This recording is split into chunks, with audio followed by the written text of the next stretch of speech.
Hello guys. तो कैसे हैं आप लोग? I hope you all fine. Welcome to DPSC learning program NCERT SST class ninth economics chapter number 4 जिसका अपना कंटिन्यू गोइंग ऑन है। और चैप्टर नंबर 4 का टाइटल है food security in India, Bharat में खाद्य सुरक्षा। इसको लेकर के कुछ वीडियोस हमने कवर कर लिया। अगर आपने मिस किए तो प्लेलिस्ट में जाकर उनको देख सकते हैं। आज की वीडियो के थ्रू हम कंप्लीट करना चाहेंगे आपकी चैप्टर को। और उसमें हम आज का जो वीडियो है उसका टॉपिक रहेगा role of cooperatives in food security. Role of cooperatives in food security. Okay, हम पढ़ेंगे जो कोऑपरेटिव्स होती हैं, जो सहकारी समितियां होते हैं, उनकी क्या भूमिका होती है खाद्य सुरक्षा के अंदर। ओके, तो role of cooperative in food security, खाद्य सहकारी समितियों की खाद्य सुरक्षा में जो भूमिका है उसको जानेंगे आज की वीडियो के थ्रू। तो स्टार्ट करते हैं, देरी किए बगैर आगे बढ़ते हैं। देखिए क्या कहते हैं, the cooperatives are also playing an important role in food security in India specially in the southern and western part of the country.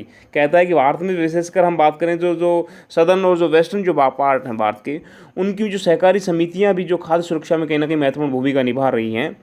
और कहता था cooperative societies set up shops to sell low price goods to poor people. क्या करती है सहकारी समितियां? निर्धन लोगों को खाद्यान्न की जो बिक्री है उसके लिए कम कीमत वाली दुकानें खोलती हैं। जैसे मैं एग्जांपल के तौर पर आगे बताता है आपको। For example, out of all fair prices shops running in Tamil Nadu around 94% are being run by the cooperatives. In Delhi Mother Dairy is making strides in provision of milk and vegetables to the consumers and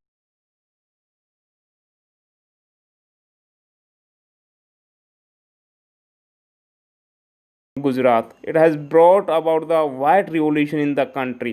देखो क्या कहता है, ये अलग अलग जो cooperative को कैसे कैसे मदद करती है। जैसे उदाहरण के तौर पर फॉर एग्जांपल क्या बताता है, जैसे तमिलनाडु में जितनी भी राशन की दुकानें हैं ना, उनमें से तकरीबन 94% जो सहकारी समितियों के माध्यम से कहीं ना कहीं चलाई जा रही है। जितने भी जो तमिलनाडु की बात बताता है, ऐसे दिल्ली की बात करता है कि दिल्ली में जो मदर डेयरी की जो कंज्यूमर हैं, उन कंज्यूमर्स को दिल्ली सरकार द्वारा जो फिक्स जो कंट्रोल जो प्राइस होता है, एक तरह से निर्धारित जो नियंत्रित दरें होती हैं, उन पर दूध या हुआ या सब्जियां हुई, ये अवेलेबल कराने में कहीं ना कहीं तेज़ी से प्रगति कर रही है जो मदर डेयरी। गुजरात के अंदर भी ऐसा उदाहरण आप देख सकते हैं। गुजरात में दूध तथा दूध के जो उत्पाद होते हैं उनमें अमूल जो है, अमूल एक, आपने काफ़ी नाम सुना होगा डेयरी का, अमूल का। अमूल एक सफल सहकारी समिति का उदाहरण है कहीं ना कहीं। और अमूल ने तो क्या किया, इसने देश के कंट्री के अंदर जो वाइट रिवोल्यूशन है, श्वेत क्रांति ला दी। ग्रीन रिवोल्यूशन एग्रीकल्चर के अंदर आई थी, याद रखना, आपने पढ़ा था पहले भी। और जो वाइट रिवोल्यूशन आई वो दूध के अंदर आई, दूध के जो भी वो थे प्रोडक्ट उनके अंदर आए। ओके, तो देश की जो भी विभिन्न पार्ट हैं, विभिन्न जो भाग हैं, ये क्या कर रहे हैं, इन विभिन्न भागों में जो कार्यरत जो भी सहकारी समितियां हैं, या सहकारी समितियों के और अनेक उदाहरण हैं जिन्होंने समाज के जो भी डिफरेंट जो क्लास हैं, वो भी वर्ग हैं, उनके लिए कहीं ना कहीं खाद्य जो सुरक्षा उसको इंश्योर किया, सुनिश्चित किया। ऑक्सीजन जो भी डिफरेंट जो सेक्शंस हैं कंट्री के अंदर, उनको इंश्योरिंग की। आगे बढ़ते देखिए क्या कहता है। Similarly in Maharashtra Academy of Development Science ADS has facilitated a network of NGOs for setting up grain banks in different regions। ऐसे देखें, इसी तरह महाराष्ट्र में जो अकेडमी ऑफ डेवलपमेंट साइंस है, ADS है, उसने विभिन्न क्षेत्रों में क्या किया, उसने विभिन्न क्षेत्रों में अनाज बैंकों की स्थापना। आपने अनाज बैंक का नाम नहीं सुना होगा, लेकिन महाराष्ट्र के अंदर जो ADS, उसने ऐसा सिस्टम भी किया कि जो अनाज बैंकों की स्थापना के लिए जो NGOs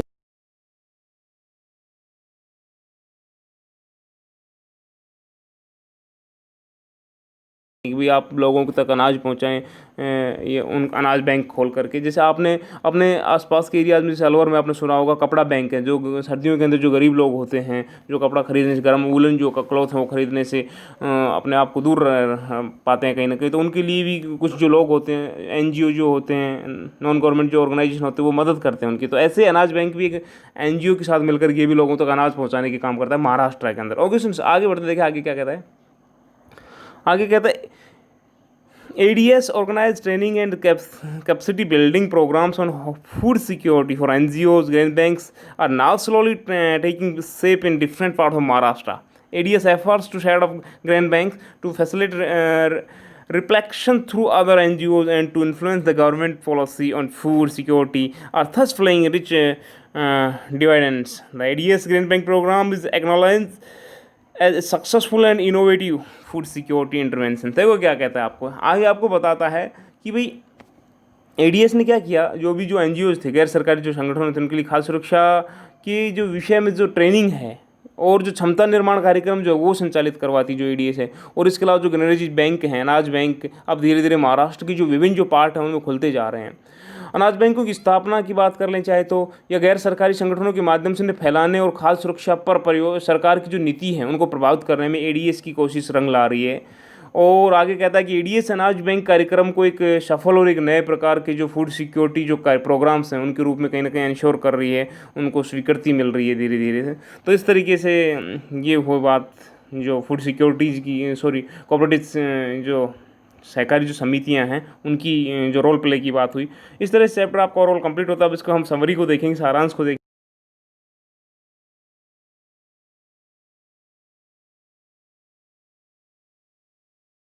अभी वो देखने क्या कहता है।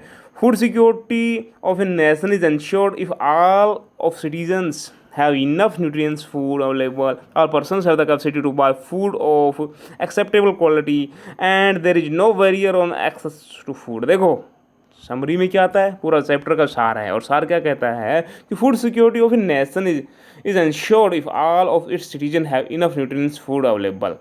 देखो किसी देश की खाद्य सुरक्षा तभी सुनिश्चित होती है जब उसकी जो जितने भी सिटीजन्स हैं इस देश के, सभी जो नागरिक हैं उनको पोषक भोजन उपलब्ध होता हो, न्यूट्रिएंट्स फूड अवेलेबल हो, तो फूड सिक्योरिटी कहीं ना कहीं इंश्योर हो रही है। और इसके अलावा बात करता है कि सभी जो पर्सन हैं उनके पास स्वीकारी जो गुणवत्ता के जो खाद्य पदार्थ खरीदने की कहीं ना कहीं सामर्थ्य होनी चाहिए, क्षमता भी होनी चाहिए, और भोजन तक पहुंचने में कोई उनके जो फूड तक एक्सेस होने में कोई एक तरह से हडल नहीं आनी चाहिए, अवरोध नहीं आना चाहिए एक तरीके से। आगे हम बात करते देखिएगा, the people living below the poverty line might be food insecure all the time while better for of life might also turn food insecure due to calamity of disaster। देखो और डिजास्टर, देखो क्या कहता है यहाँ, कहता है कि भाई निर्धनता रेखा से नीचे जो रह रहे जो लोग हैं उनकी खाद्य की दृष्टि से हमें बात देखें तो सदैव ही असुरक्षित रह सकते हैं। वो लोग जो गरीबी रेखा से नीचे जो लोग रह रहे हैं वो कहीं ना कहीं फूड की को लेकर के इनसिक्योर रहते हैं, असुरक्षित ही अपने आप को महसूस करते हैं। और जो संपन्न लोग होते हैं, जबकि संपन्न जो लोग हैं वो आपदाओं के समय भी जो खाद्य की दृष्टि से क्या असुरक्षित हो सकते हैं, वो भी हो सकते हैं। मान लीजिए जब आपदा ही आ गई, बाढ़ आ गई, भूकंप आ गया, या देश में काफ़ी समय के लिए अकाल पड़ गया, तो वो लोग भी कहीं ना कहीं अपने आप को इनसिक्योर पाते हैं। तो इस तरीके से आगे कहता है, although large section of people suffer from food and nutrients insecurity in India, the worst affected groups and landless और land poor household in rural areas and people employed in ill paid.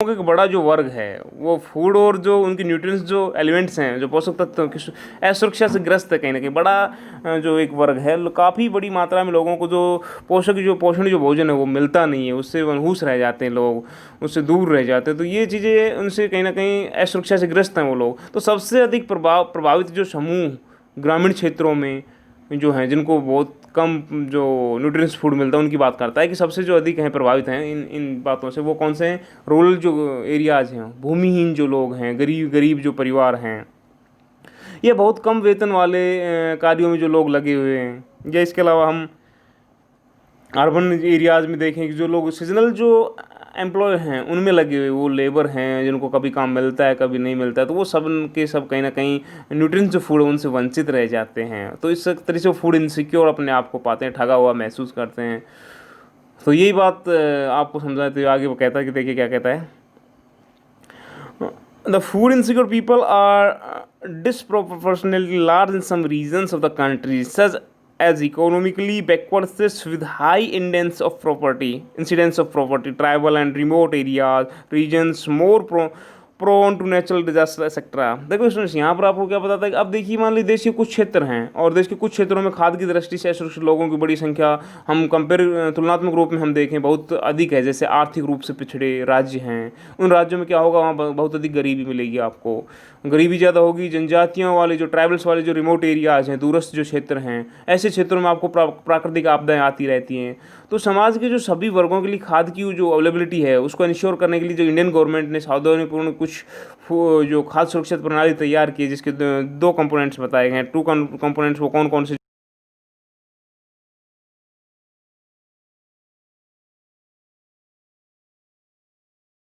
Stock, और दूसरा क्या है, सार्वजनिक वितरण प्रणाली, जो अपने मिडिल ऑफ द चैप्टर पढ़ भी लिए इन बातों को।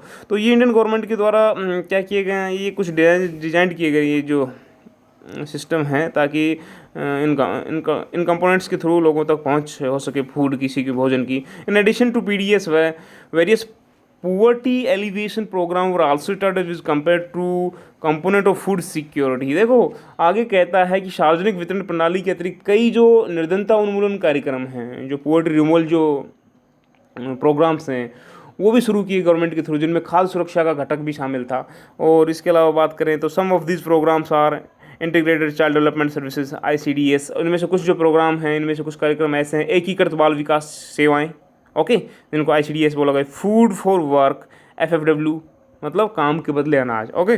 और ये है मिड डे मील्स, अंत्योदय अन्न योजना एसेट्रा। ये गवर्नमेंट के थ्रू चलाई गई वो पॉलिसीज़ हैं या वो प्रोग्राम्स हैं जिनकी जो गरीब तबके जो हैं समाज के, उनको अप्लीमेंट किया जा सके अनाज के मैटर में, अनाज के मामले में इनको अनाज मुहैया करवा दे। एकीकृत बाल विकास योजनाएँ हुई, काम के बदले अनाज हुआ, दोपहर का जो भोजन मिड डे मील्स हुआ, या अंत्योदय अन्न योजना हुई, ये गवर्नमेंट के द्वारा रन की जा रही वो प्रोग्राम्स हैं, पॉलिसीज़ हैं। ओके फ्रेंड्स, आगे देखिए क्या कहता है। In addition to the role of the government in ensuring food security there are various cooperative NGOs also working intensively towards this direction. और आगे कहता है आप लोगों को कि खाद्य सुरक्षा जो उपलब्ध कराने में सरकार की जो रोल है या सरकार की जो भूमिका है, भूमिका के अतिरिक्त अनेक जो सहकारी समितियाँ हैं, जो कोऑपरेटिव्स हैं या जो NGO हैं, सहकारी समितियां हैं, या उनके अलावा जो गैर सरकारी जो संगठन, मतलब सरकार तो काम कर रही है अपने हिसाब से, उसके अलावा सरकार के अलावा भी जो लोग इस काम में जुटे हैं, इन जो ये गरीब लोग हैं या इस तबके के जो लोग हैं, उनके लिए